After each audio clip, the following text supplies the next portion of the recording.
Casey Johnson, when are you getting started? I'll let Derrick do that. Derrick, they've asked us to identify ourselves for this live stream, so I'm Casey Johnson with Chicago Sports. Hey, what's up, Casey? Hey, how you doing, Derrick?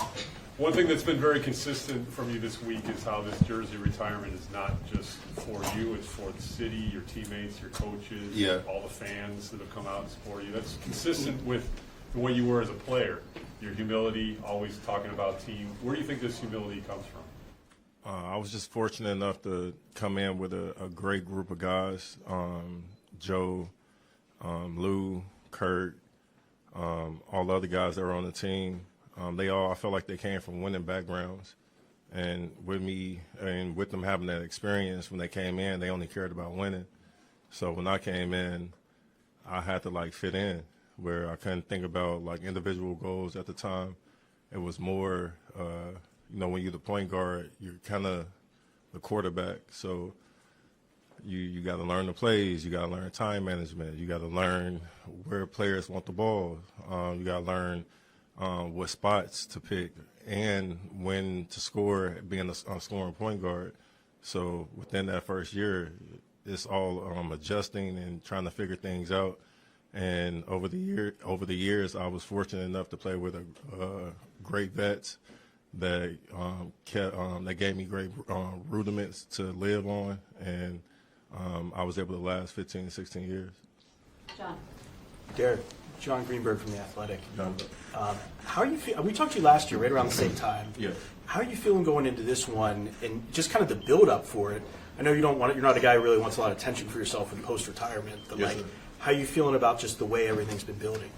It's been good so far with me being a creative. That's why I retired. Me and my team, my business partners, Maddie, Rand, Elena, Art, Carlisle, everybody that's doing content, everybody that we signed. I felt like we believed in what we ideated on, and that's doing what we're doing now with the content, doing what we in the community, giving in the community, and just showing that we're more than just athletes or just a hooper. Joe. Derrick, Joe Colley, Chicago Sun-Times. Joe. I mean, obviously you are going to go through your emotions once you see that banner raised, but I saw the video, you had a chance to see the banner and actually look at it up close. Do you remember what your immediate emotion was to actually, it's a concept until it's not a concept, to actually look at it and with real eyes and see it, and how big it is, and that it's going to be up there? It was unreal, but it still didn't hit me yet. Probably when I get on the court and talk, but all this, the moment, I'm still trying to take in, I'm still trying to process in real time. And, and just feeling grateful, you know what I mean? Knowing the weather conditions out there, knowing that it's a Chicago thing to even show up here, to fight through that and still go to an event, it's huge. So it's something that I'm grateful for. And, shout out to Jerry and the Ransdorf family. Andy. Andy Seligman, AP. Along those lines, what do you think that moment is going to be like tonight when you see the banner go up? Who knows? A lot of emotions. I had someone or a journalist ask me, man, do you cry? I told them I cry every day.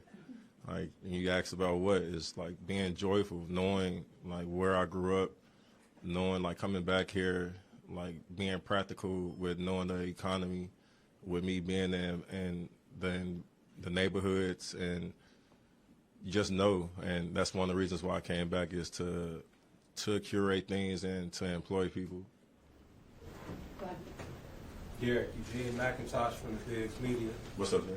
Over the years, man, I've seen you gain the knowledge, the wisdom, and the understanding. But where do you think that you've grown most since the retirement? Since the retirement, I would say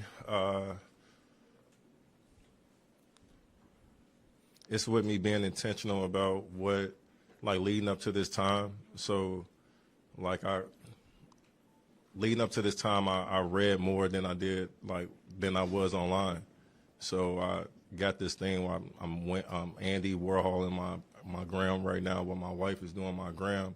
But I feel like the astute group of people that I'm chasing after, they're not on the gram, they're reading more. So I feel like that's what the sacrifice I have to make right now in order to get to my goals, I have to make a gambit move. And if that's me being online and doing whatever everybody else is doing, so what? But the time that I am getting, like, with being offline is the time with my kids,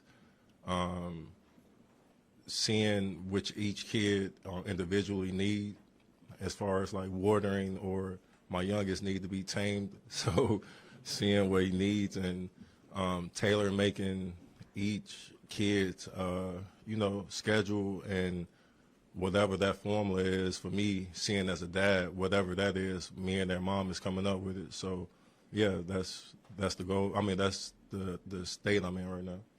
Cheryl. Cheryl Reesdown, WBEZ Radio. Hey, what's up, Cheryl? Hi, Derek. You're talking about your children. Yeah. What has been their reaction to everything going on? Because there's a lot going on, but there must be some sort of really great connections between them and you at this point. It is. We grew a lot, especially with my oldest, P. But my youngest, they're kind of like in the mix.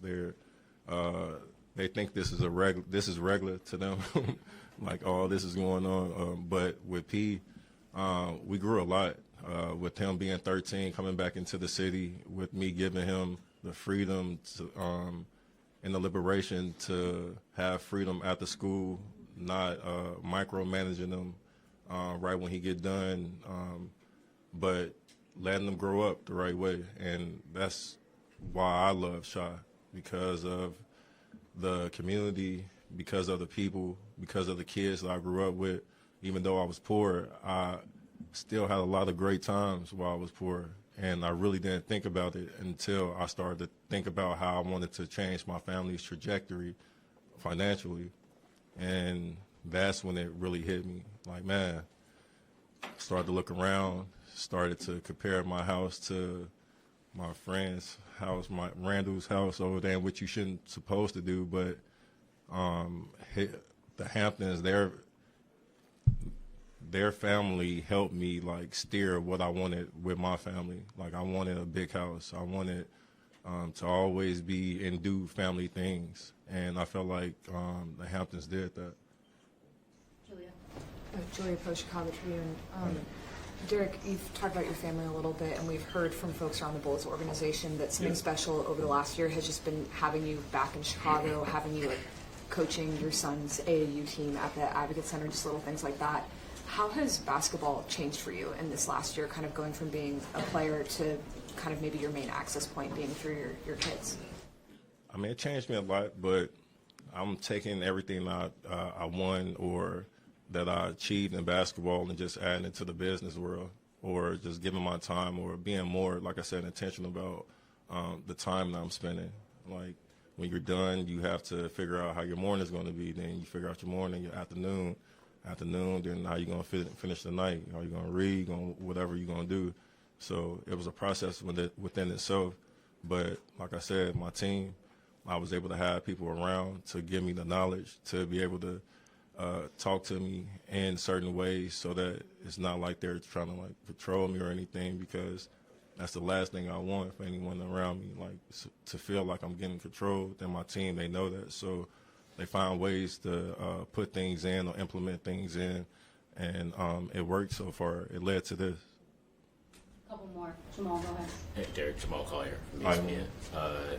Just kind of on that note, so you talked about sort of, retirement, starting into your business venture. Just going forward, what role do you feel like basketball is going to play in your life? Do you ever see a scenario where you get more involved in the organization or anything down the line? Just kind of how do you feel like basketball is going to be involved in your life now, kind of going forward? Other than me coming to the games and being at my son's, like, in kids' games, I want to be far away, removed from it. Just like how Magic, just how some of the people that I don't need to name, but it's a group that lives in rarefied air, and I want to be able to enter or be on that tier. It's going to take a lot of work, but at the same time, that's something I'm not foreign to. Like, I've been working my entire life. I always had drive. I didn't deal with arrested development, even though people thought I was quiet and probably did think I was probably slow or retarded or something. But this is the reason why I did retire, was to show people that I'm more than what you all thought I was. You thought I was an athlete, you thought I did this and all that on the court, but wait until you see what I was thinking all these years. I have a lot of verticals that I'm working on, in which we're intentionally, slowly placing them out, and because we don't want anything to overshadow anything. So it's the real McCoy. Will Gottlieb, CHGO. To Casey's question about being trying to involve the fans in this and really making it feel like it's for them, why is that so important to you, to make the fans feel so involved in this? This journey was never about me. Like, right from the jump, it was never about me. It was about creating a synergy that somehow people from the city can pull from, and somehow I was that beacon or that vessel for that from hooping. But now being 37 and looking at the totality of it, it never was about me. It was about everybody that found ways to come to my games, that somehow we had some type of vibration that connected while they played, or somebody told them, like, it's no coincidence that all this is going on and the people that watched me play showed up today. So it all was meant to be. Last one, Joel, go ahead. Hey, Derek, Joel Lorenzi with the Athletic. You mentioned just in Magic. Joe. You mentioned Magic, and obviously Magic was a lot of things. He was an executive, kind of an ambassador of the game now. So when you reference Magic, like, in what capacity do you want to eventually be around the game? Do you want to be involved with the team maybe? Do you want to just be an ambassador of the game? Like, what does that look like to you? Who knows? I mean, for right now, my goal isn't like being around a game like that. And that's, once again, I'm not trying to say that in a crass way. It's more like anybody else that's in this room that's older. Put yourself in it. When you was 37 years old, you were somewhere grinding or trying to figure out your career or ruminating on what you was going to do next. I'm in the same state.